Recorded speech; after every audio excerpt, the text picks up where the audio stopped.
Hi guys, Mr. N here. I cannot talk very loud because I'm in the library. Hopefully everything is okay and you guys are working on this class. Let's do a problem on open sentences, right?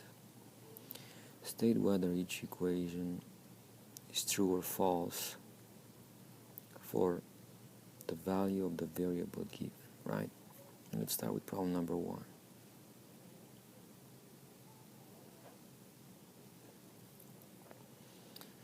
Problem number 1. 2 plus 12 over y equals 1/4 y. And your y is equal to 7, right? What could be done in here?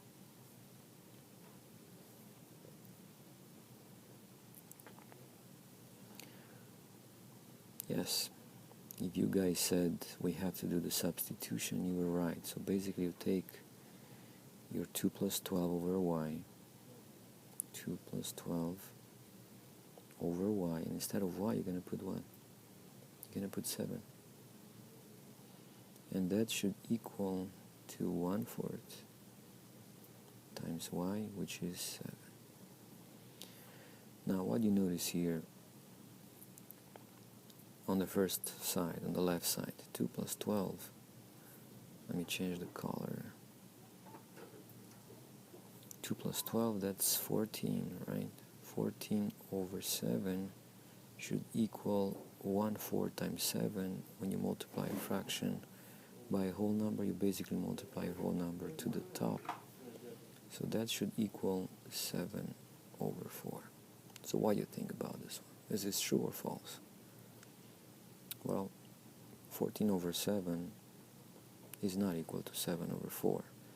And you're able to see here 14 over 7 is actually 2, right? Because 7 goes in 14 2 times. So the answer to this one will be false, right?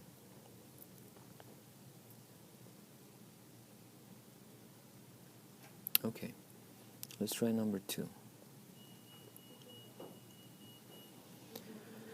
Number 2, 5x squared minus 3 times 4 equals 8. And your x equals 2, right? And you have to find out if that's a true statement. What should be done?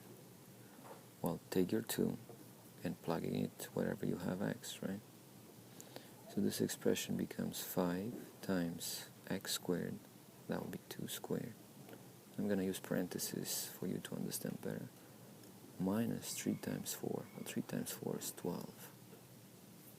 And that should equal 8. Good. Well, what is 2 squared? Right, because you have to follow order of operations. PEM does. We don't have a parenthesis, or you want to call that, parentheses, you're fine. But we have exponents. We have 2 squared, right? 2 squared is going to be 4. So I have 5 times 4 minus 12 equals 8. Order of operations tells you to multiply first.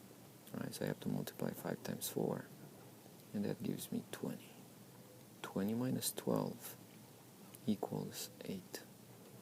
Well, that's a true statement. So the answer to problem number 2 is going to be true. Okay? And I will stop here.